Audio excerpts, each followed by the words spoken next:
भैया ये लो 10 रुपए आपके। 10 रुपए? मेरे कौन से 10 रुपए? तो दरअसल वो सुबह जो मैं सामान ले गई थी ना, वो 50 रुपए का था। मैंने गलती से आपको 40 बोल दिए थे, तो ये 10 रुपए मैं आपको लौटाने आई थी। मैं शाम को भी आई थी पर आपकी दुकान बंद थी भैया। हाँ, कल वो मेरी माँ की तबीयत खराब थी इसलिए जल्दी चला गया। 10 रुपए तो थे। आप अगली बार जब सामान लेने आते तब उसमें कटवा देते हैं। अरे नहीं नहीं भैया, मेरी माँ ने हमेशा मुझे यही सिखाया है कि कभी किसी की मेहनत के पैसे नहीं रखने चाहिए। भगवान कहीं ना कहीं हमारे परिवार में से निकाल लेता है। ये लो।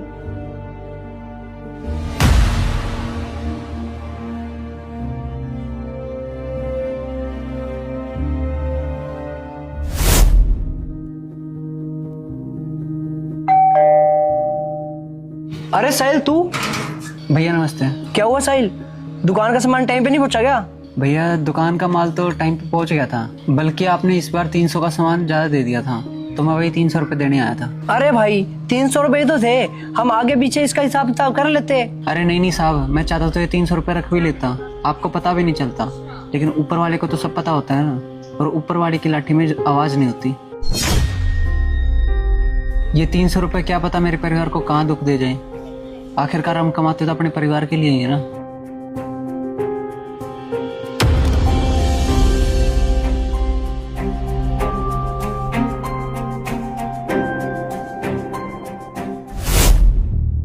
सर।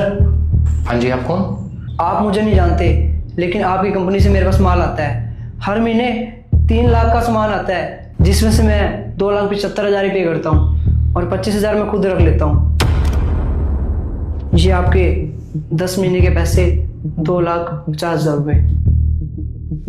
अरे ये बात तो मुझे पता भी नहीं थी, और तुम चाहते तो ये पैसे तुम रख भी सकते थे, तो तुम लौटाने क्यों आए हो? हाँ सर, वो मेरी किसी ने आंखें खोल दी, क्योंकि कई दिनों से मेरी माँ और बाबूजी की तबीयत बहुत ज़्यादा खराब है, और हो सकता है इन्हीं पैसों से मेरी माँ और बाबूजी की तबीयत खराब हो, क्योंकि ये भी किसी की मेहनत की कमाई है। इन पैसों के बारे में आपको तो नहीं पता, लेकिन ऊपर वाले को तो पता है। उसकी लाठी में आवाज़ नहीं होती। शायद तुम ठीक ही कह रहे हो।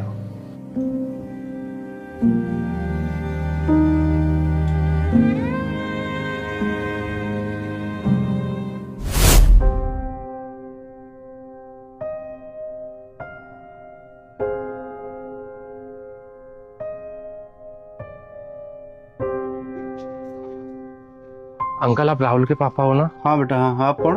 मैं उसका बिजनेस पार्टनर हूँ अंकल। अच्छा, आपका भी कोई हिसाब किताब था क्या बेटा राहुल की तरफ? अभी मेरे पास तो कुछ बचा नहीं बेटा, मैंने उसका पूरा कर्जा उतार दिया।